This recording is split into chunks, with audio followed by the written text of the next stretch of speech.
Hello, good morning, good afternoon, good evening. Welcome to the mini class series, 7 Steps to Regain Control Over Your Money.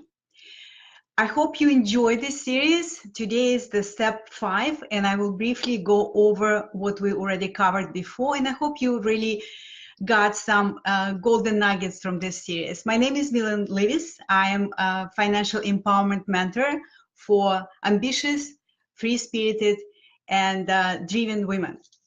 And like I said, today we're going to talk about step 5, but let me briefly go back and basically ask you, why do you think it's important to have control over your money? Why it's important? If you ask me, I feel that if I don't control my money, money controls me.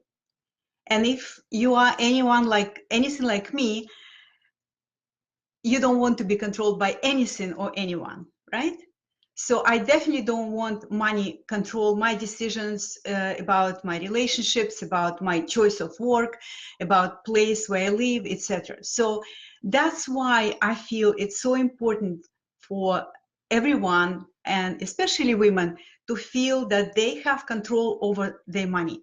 So money will never control your choices and your decisions. So you will not have to stay in a relationship that doesn't work for you, or job that doesn't work for you, etc. Okay, so that's why that's where the idea of this mini series came from. Now, in the step 1, we talked about the importance of decluttering your environments, from your mental environment to your physical environment, because when you feel that you overwhelmed with endless to-do list, when your desk is not in a neat shape, and your mind is constantly running, and you feel overwhelmed and stressed out, then it's not easy to really enjoy what you do and be creative with whatever things you want to create and succeed at that. So that was step number 1, declutter your environments, because money requires very clear vision, very clear perspective, and your mind should not constantly be running over small tasks and maybe not important tasks. Step 2 was to have a very clear purpose for your money. What do you want your money to go to? What do you want your money to provide you with, right? So, and also in step 2, we talked about the importance of knowing your values and aligning your decisions, your financial decisions, with your values, whether you want to have retirement maybe sooner, or become financially independent even before retirement age, or whether you want to live in a very luxurious house and drive luxurious car, and you know, whatever your values are. I'm not prejudging what you prefer, but just align your decisions, your financial decisions, with your values, and have purpose for your money. So that way it would be easier for you to accomplish your financial goals. Step 3 was about paying off your debt. Obviously, debt is a very heavy thing to carry over your shoulders or over your head. So, and specifically, I'm talking about consumer debt. Consumer debt is a killer of financial goals, of your dreams, because then you're constantly paying high interest rate on money that you borrowed. So I personally feel that consumer debt should be taken with the highest degree of caution if you use your credit card. And we talked about this in step 3. So I invite you to go back and review mini class. In step 3, we discussed debt repayment. In step 4, we talked about the importance of tracking your money.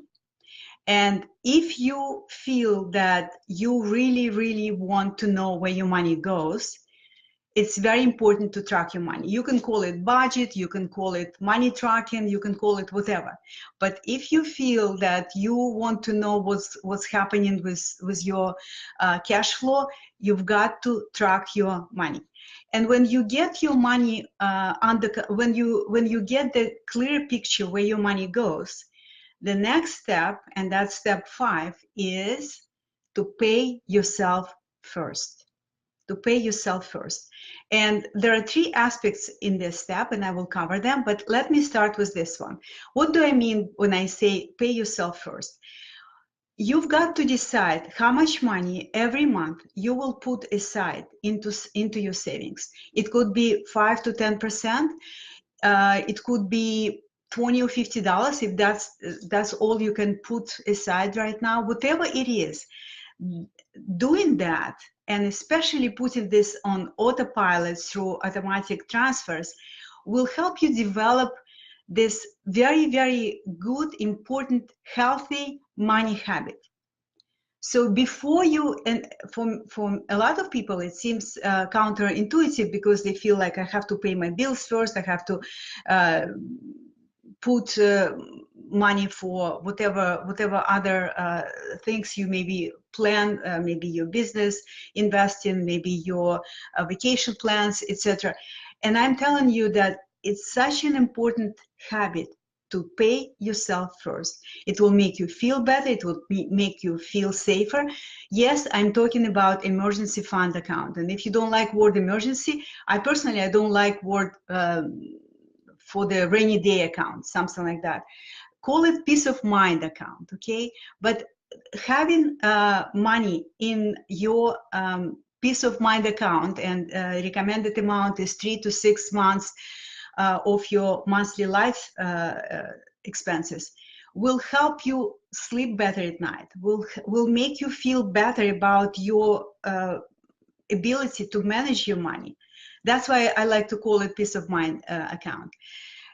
Life happens to all of us. Maybe a car can break down. Maybe you have some emergency medical procedures that you need to do, and it's not fully covered by insurance. Maybe your roof has a leak and you need to fix it. Whatever it might be, it's always important to have money in your emergency fund account or peace of mind account. And especially if you have children. If you have children, you never know, maybe you need to take some time off from your work, etc., to take care of them. So if you have dependent, or maybe even elderly parents that you take care of. So it's very important when you have people who depend on you to have this peace of mind account. And to contribute to this account, I call it pay yourself first. Okay, again, it could be 5 to 10%, or more. And if it's at this moment it's too much for you, just put something, but have this account. And I advise you, I recommend you to put it on autopilot, to automate transfers to this account, because what you don't see, you don't miss. Okay, so that's the first aspect of pay yourself first. The second aspect is, I feel that it's very important that you have some flexibility, because some people feel that having a budget is so important for them that they become so strict that they lose this flexibility with their money. They so diligent, and I honor that they very they keep their word to themselves. They so diligent with putting money aside, paying the bills, etc., with their budget, that there is no room for a little flexibility, especially when you are in a relationship. Maybe you have spouse, maybe you have a boyfriend, and maybe he feels very restricted with your super duper financial discipline. So I decided to suggest that you have a little bit of call it allowance of fun money, right? And it should be the same amount for you and for your partner. And you decide what you do with this money. It could be something that you decide to choose to go out, or to go to the theater, or whatever it might be for you. I call it fun money, or you can call it personal allowance, right? So you can use this money for whatever you choose or your partner chooses. And then if you don't spend this money, you can just carry over. You can save, but it's your this is money. This is something that you don't need to discuss with your partner. He doesn't need to discuss with you if he wants to buy fisherman equipment or whatever he wants to do, or she. It's fine, right? So that's why I think it's might be, for some of you, might be a good idea to have this flexibility, like I said, especially if you are in the relationship. If you're not, then you decide how you spend your money. But if you are, it's good idea to have the budget, to be very clear about your not optional expenses and optional expenses, right? And then give yourself a little bit of room to really be spontaneous, because that way you have a very clear discipline in terms of paying yourself first, then being very clear where your money goes, and have a little bit of space for play. Okay, so again, pay yourself first, because that's a very, very powerful and important money habit. Make sure that you have a call it emergency fund account, call it peace of mind account. It's very important, if you can, up to 3 to 6 months of savings. And once you create this buffer for yourself, this financial buffer for yourself, then you can start investing. You don't need to contribute to this account anymore, and you can start investing. And the third aspect is, if you choose to, especially if you're in a relationship, have some kind of money fund or allowance money, so you could play a little bit and not feel very restricted with the budget. Okay, and that's our class, our mini class for today. Thank you so much for your time. I hope you got some ideas for your life that you could incorporate right away. And I also invite you to download a free wealth planner from my website, Dare to Change Life. It's very, very good way to create a vision for your life, for your financial life, and start with specific steps that you can incorporate into your life right away. So I will post the link in the description of this video, but just briefly, it's daretochangelife.com/plan. daretochangelife.com/plan. Thank you so much. Have a wonderful day, wonderful week, and I'll see you next week on Thursday, 3 p.m. Eastern Standard Time.